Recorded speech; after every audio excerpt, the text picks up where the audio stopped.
Hello, I am Endlessness and welcome back to Final Fantasy VII Ever Crisis, and in this video I'd like to give you a guide for B3 in the Pro Vortex Tower. Dark Army Leader is weak to wind, and you can use either physical or magic DPS here, but the boss will also summon 2 waves of adds, and on the second wave there will be a long sigil phase, so you need circle sigil, but it's very easy to break. However, after the sigil phase, the DPS race will begin because the boss won't summon any more adds, but he'll do one more normal charge attack, or the next one after will kill your team. And the trick here is to use the sigil phase to do DPS on the boss, because otherwise, if you don't use the sigil phase to do damage, you'll need a lot of DPS to defeat the boss in such short amount of time. And also, by using the sigil phase as damage phase, you'll have half of the work already done. And for win teams we have also more than a few options, because Zack, Tifa, Sephiroth, Yuffie and Vincent are very good physical DPS, while now Seth, Cloud and Yuffie are also good magic wind DPS. Naki is always a very good support for wind teams and can debuff wind resistance and buff wind damage. And Aerith can also debuff wind resistance with physical defense and is great for physical teams with camera if you have it, but also with Crimson stuff she'll be great for magic teams. And also Barret is great here if you put on his Academy Wind banner, then he can debuff wind resistance of all enemies and deal extra damage, but I know many people skipped it, so I'm using Naki as wind support, Matt as healer, and Sephiroth is my only wind DPS. And I also have some equipment slots empty to lower my stats and make this guide more accessible, but you can put weapons in those empty slots to boost your stats and defeat the boss faster. Matt has Dark Knight outfit with any limit break or summon, dealer players for heals and buffs, Guild weapon with magic defense for allies, but also because it removes physical defense buffs, ultimate, 2 stat sticks with magic defense and heal, and also a circle sigil, and then in sub-equipment slots, Nihilus with heal, another guild weapon with magic defense for allies and stalwart integrity for HP. Naki as Canyon outfit with Sledfang to debuff attack, Beryllian collar to buff wind damage, Silver collar to debuff wind resistance, ultimate weapon, circle sigil, breach and a stat stick, and then sub-equipment slots Naki has a guild weapon with magic defense for allies. Sephiroth has Wind Arcanum outfit with Zantetsu Ken, Dark Heavens for DPS, Odin for exploit weakness, ultimate, circle sigil in boost slot just in case, but you won't really need it, then 2 stat sticks with magic defense and wind potency.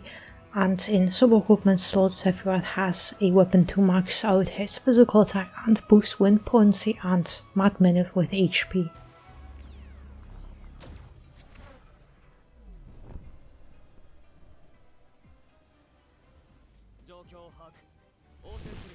Alright, at the beginning of the battle we are going to ignore the boss because we have to get rid of those adds. So first, buff physical attack and magic defense, debuff wind resistance and with Sephiroth apply exploit weakness. Then second buff for that high potency physical attack buff, and with Naki we can do that wind buff, and then you have to also get rid of the second add, so wind resistance debuff and just kill it.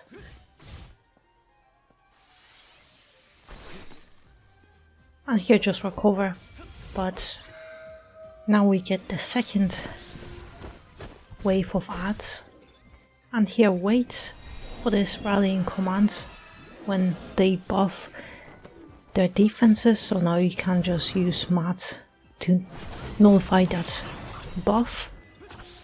And with Sephiroth we are just going to, or DPS, we are just going to damage the boss. Ignore the sigils for now. Just apply all those buffs and debuffs on those adds as well. And we still have time, so just do damage to the boss and also occasionally break some sigils. But here, one of the ads is already charging the attack, but don't worry, we are going to get some Tetsuken in time. But also I have to apply Exploit Weakness, and it's perfect. Because near the very end they are losing that defensive buff, and now you do a lot more damage to them. And now just have to break the rest of the sigils. But with Sephiroth we can still do more damage, so here with Matt's heal, and now you can just break it. And now the same thing. We apply all those buffs and debuffs that might have expired. And there will be no more ads, nothing. It's now just the DPS race to finish off the boss.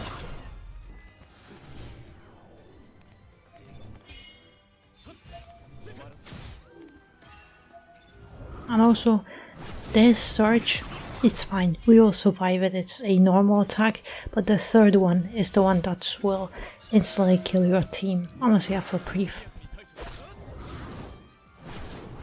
But here, don't worry about this one.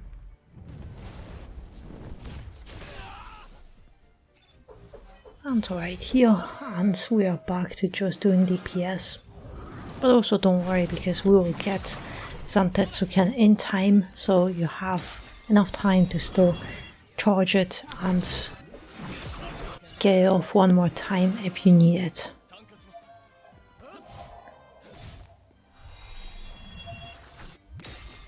Right, and those attacks, don't worry about them, they just tickle. And I will have to reapply the buffs, well, the debuffs again.